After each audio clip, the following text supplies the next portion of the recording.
Lay, sir. Yeah. Kane is in the building. Alright, already the show goes on all night. Till the morning we dream so long. Anybody ever wonder when they would see the sun? Just remember when you come to the show goes on. Alright, already the show goes on all night. Till the morning we dream so long. Anybody ever wonder when they would see the sun? Just remember when you come to the show. Hi, and welcome to My Big Red Couch. Today I'm actually in Barbados. I've taken the couch away from Florida and I'm here in Barbados with Miss Amanda Reifer, who is the director and owner of Fantasy Barbados, a premier cropover band. And Amanda also has the distinction of being the recipient of a 2006 Tourism Award. Welcome, Amanda, and thank you so much for being a part Thank you for of my having show. me, Sharon. You're more than welcome. Amanda, for people who've never been to Barbados or who've never been to Cropover, can you briefly describe what Cropover is all about and more specifically what Grand Kadooment is like? Well, first of all, Cropover is a tradition in Barbados that stems about 30 years or so. It's connected with the agriculture, the canes, the sugarcane plantations, and so forth. So it really was the end of the crop over the cane season. And over the years, it has evolved into our biggest national festival. And it includes a number of different aspects. We have the music, the soca music, which everybody loves. We have a lot of activities surrounding Cropover, the portrayal of arts and crafts. And then we also have Kadooment Day, which is the climax of the season. And it involves women and men in fabulous costumes, carnival parading down the streets. It's a wonderful day to just let your hair down and have some good old Bajan rum and, have a good time, on the road. Yeah, so that culminates the festival. That's what Grand Kadooment really does. It is a spectacle. We have a lot of people from international visitors to the island that come for Cropover to experience, I think it's about 6 weeks of a festival. Wow, that's a long time. And a lot of my friends are really intrigued about the idea of Barbados and Cropover and the festival. And some of them are curious and they want to come to the island to experience Cropover. Why should they jump in a band as opposed to watching from the sidelines? I used to watch from the sidelines about 15 years ago. And my first experience actually playing mass, I didn't turn back after that. It is very unique. It is very exhilarating. As a person that, is a career person and a mother, that's one day that I just release it all, go on the streets, have a good time with my girlfriends. And you have to experience it to really understand. But I would encourage visitors to immerse themselves in its entirety, get involved, go to the parties, see all of the different activities. The NCF does a fabulous job of putting a calendar of events together. And I do see that They calendar do. is It available out. online already. Yes, it is. So it is a wonderful experience, and I would encourage anyone to come and experience it for themselves. Okay, tell us about the startup of Fantasy Barbados. Fantasy, we're 3 years old this year. We did some research and we realized that there was a niche in the market for a truly premium band. And when I say premium, when people pay their money, the level of customer service that they receive, premium drinks on the road, the experience, the entertainment that we pull together for them, we wanted to differentiate ourselves with the competition. And there's a lot of competition. There are about 24 bands on the road. Oh, wow. So we thought, okay, what does the market want? Another aspect of Fantasy is our real thrust for the overseas market. We push very, very heavy and advertise in the UK, in the US, the Caribbean diaspora, Yes. and in Canada as well, and Trinidad, of course. So, and last year we had 2 persons from Paris through our website. That's the medium we use to communicate, and they're actually coming back and bring about 4 or 5 more people from Paris. So Awesome. it is really an international band and a global band, and we were looking to really increase numbers to the island because having been involved in mass in Barbados for over 10 years, I think there's still 10,000 people jumping since 10 years ago. Wow. And for us, you know, I say this all the time when I'm in forums such as these, we need to increase the mass. We need more people to experience it. And we really need to push that overseas market. For Barbados, you know, tourism is our major industry. So that's really our focus with Fantasy. And we're doing very well. Every year we increase our numbers. We had about 400 last year. This year we hope to go to 600. That's wonderful. So we really are about delivering in the service and the experience, and really creating memorable moments for our band members. Awesome. And like you said, you wanted to create a band that to fill a need. You wanted to improve the type of costumes that they have. And I know in some circles you hear talk about the costumes, that the kind of input that goes into the actual creation and the artistic, the way that they're designed. And some people say that they're like kind of like bras and panties with just a little bit of glitter and I am feathers. very happy, Sharon, that you mentioned that. That is definitely something that a lot of people say, that mass has moved to just the bikini. As a business person, and you would appreciate this, the market demands something. The market demands glamour. The internet has opened up the world to so many people that before now they're seeing Caribbean and they're seeing Boston Carnival and they're seeing Notting Hill. And this is what they want. They want that glamorous glitz. The challenge comes as a band leader. How do we mesh the two? How do we offer a glamorous costume but still portray or depict some aspect within that costume? That's the challenge. And we work with designers to try to, that you will see some element of it. So for example, you'll see later our Cleopatra costume. Our Cleopatra costume, the fabric, the design, the headpiece looks very Egyptian. So that's how you have to try to you know, balance the two. But it is challenging because ultimately the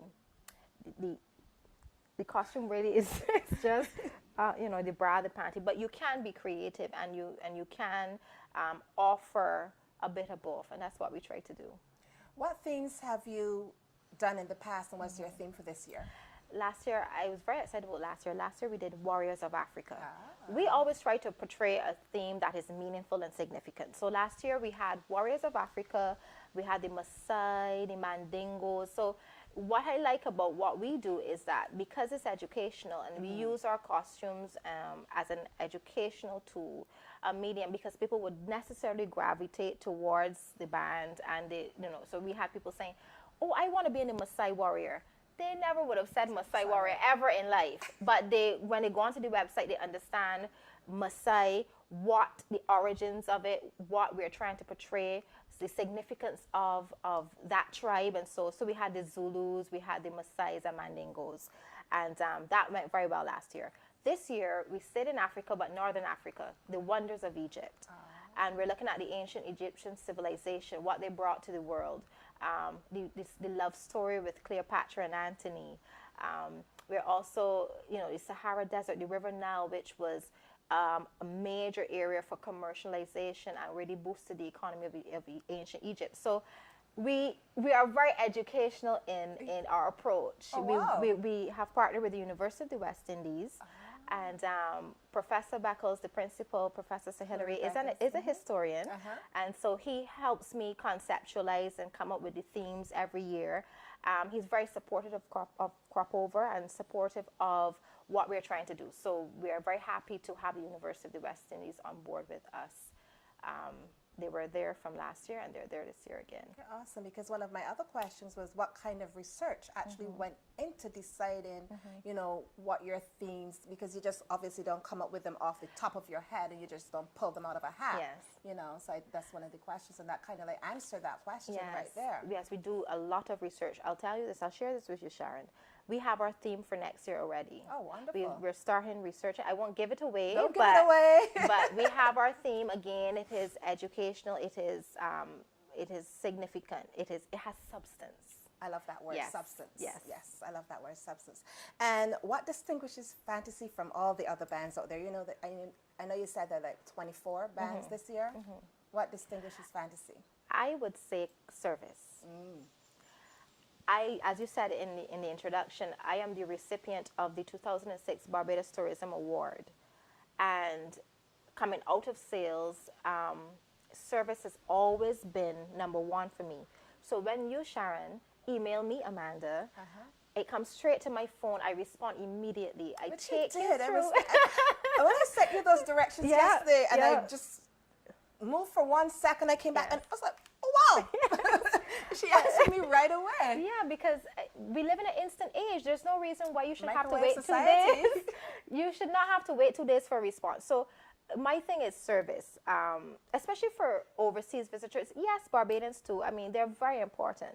But I think that when someone makes a decision that they're going to spend money to come to Barbados for crop over, and they make the decision to come to play with me, Fantasy Barbados, I take them through from the moment they contact me to the moment they're sitting at the table having lunch after the parade.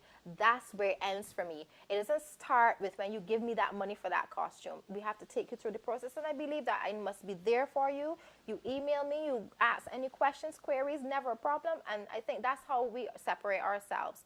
Another thing is the experience on the road.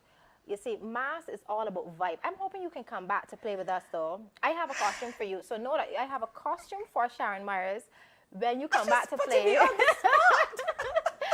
I have a costume for you. But when you come, the vibe, you see, the vibe has to be right. And the vibe is created with the entertainment. And we have DJs, not just from Barbados, but from Jamaica, from Trinidad. We have DJ Rebs this year from Canada, from Toronto. Oh, wow. And she's coming down. And you know what I like? She's a woman. She's a woman in a man's world. Woman power. Female power. So the experience, so the music and the vibe and the different, ways that they play really makes a difference, So that's really service, experience. Awesome. Yes. And one question that I wanted to ask you, do you think, and it's all tying into this, do you think your vast experience with sales and marketing is going to make this a huge success as you envision it? Absolutely. I recently, again, completed my master's in international management. Congratulations. Thank you very much.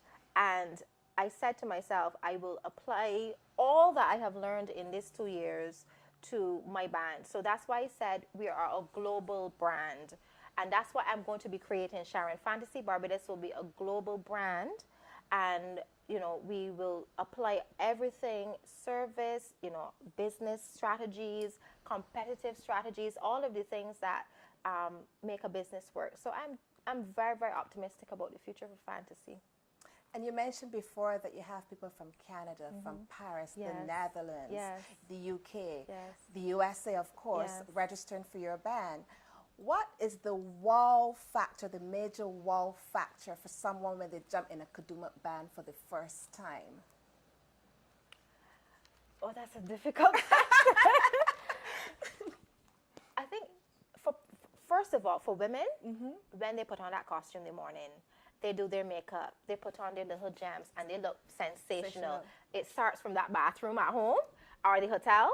And then when you get on the road, I think the wow is the entire experience. You're blown away. You are surrounded by merriment and a carnival. You've ever played carnival? Long ago, maybe when I was like 16. That was a long time ago, and I have never done it before. Then we danced with my French club. We had some overseas visitors, and we just, it wasn't even playing mass, really. We kind of like, but I've never experienced being in full costume and being, I always looked at the Blue Box Cart band and say, ooh, I'd love to jump in the Blue Box, because it's like a group of 150, 600, 1,000, whatever, coming together and dancing and enjoying themselves. I think what it is too is if you do it with girlfriends or your friends, if you're guys, it makes it even more meaningful to be sharing that moment. The drinks are flowing. The drinks are flowing. The music is good. The vibes. The music is key. Yes. I think that's where the wow is. The music. And that fabulous costume. Yes, of course. And people love our Bajan accent, even though sometimes they don't understand what we're seeing when we use our dialect. What can you?